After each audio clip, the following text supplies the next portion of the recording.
쉬미. 안녕하세요. 오늘은 위드기어 시리즈 마지막 시간으로 스트레치 코즈에 대해 배워보겠습니다. 스트레치 코즈는 수영에 도움이 되는 지상운동 중 하나입니다. 고무줄을 당길 때 느껴지는 저항이 물을 잡아 당길 때 느껴지는 저항과 비슷하기 때문에 수영할 때와 유사한 환경을 만든 채로 운동할 수 있어요. 그래서 물을 당길 때 쓰는 근육들을 강화시킬 수 있고 물속에서는 교정하기 힘들었던 잘못된 영법을 바로 잡을 수 있다는 장점도 있습니다. 스트레치 코즈의 종류는 크게 두 가지로 나뉘어져 있는데요. 손잡이 부위에 따라 핸들형과 패들형으로 나뉘어요. 핸들형은 손아귀로 핸들을 잡는 힘으로 인해 코즈를 당길 때 패들형보다 어깨에 힘이 덜 들어갑니다. 그래서 스트레치 코즈가 낯선 분들이나 워밍업용으로 활용하기 좋아요. 반대로 패들형은 실제 수영과 유사한 동작을 더 만들 수 있고 당길 때 생기는 저항에 조금 더 집중할 수 있습니다. 또한 스트레치 코즈는 색깔에 따라서 강도가 달라지는데요. 노란색, 초록색, 빨간색, 파란색 순으로 강도가 세져서 당기기가 어려워집니다. 참고로 저 같은 경우는 주로 빨간색을 사용하고 보다 정확한 자세를 잡고 싶을 때는 초록색을 사용했어요. 코즈를 고를 때는 개인 근력 수준에 맞춰서 사용해야 부상의 위험을 줄일 수 있습니다. 이제 스트레치 코즈의 활용 방법을 알아볼까요? 먼저 신경 써야 할 포인트는 스트레치 코즈를 설치하는 위치입니다.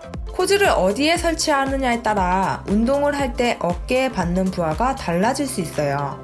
천정이나 높은 곳에 매달게 되면 고무줄의 팽팽함으로 인해 팔이 위로 들리거나 상체가 들려있는 자세를 취하게 되는데요.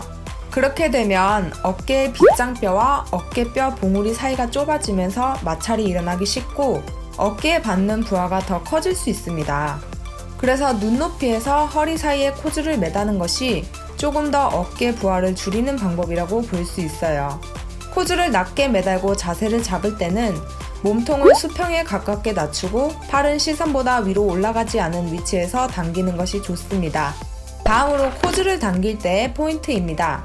스트레치 코즈를 당길 때 손으로만 당기거나 또는 어깨만 쓰거나 아니면 어깨에 힘은 푼 채로 등으로만 당기는 경우가 있습니다. 그렇게 되면 자체 부위의 근력은 키울 수 있어도 수영의 풀 동작 시 근육을 사용하는 원리와는 차이가 생기게 돼요. 스트레치 코즈를 당길 때는 엘보를 세운 후 수영의 풀 동작처럼 어깨와 팔꿈치, 손을 동시에 사용하여 당겨줘야 합니다. 그러면 등 근육도 같이 쓰이게 되는데요. 이때 코즈를 뒤로 보낸다고만 생각하지 말고 몸을 앞으로 보낸다고 생각하면 등 근육이 더 활용되어지는 것이 느껴질 겁니다. 마지막으로 리커버리 동작입니다. 스트레치 코즈 리커버리 동작에서 긴장을 풀어버리면 고무줄 탄성에 의해 반동이 생기게 되고 그에 따라 어깨에 부담을 주게 됩니다. 그래서 항상 스트레치 코즈 운동을 할 때에는 리커버리 동작에서도 긴장을 유지해주세요. 추가로 평형 스트레치 코즈를 당길 때는 엘보를 세운 후 손을 가슴으로 가지고 오면서 그 힘으로 자연스럽게 상체가 들려야 합니다. 손을 가슴으로 가져오기 전에 머리가 먼저 들려서 상체가 서지 않도록 주의해주세요.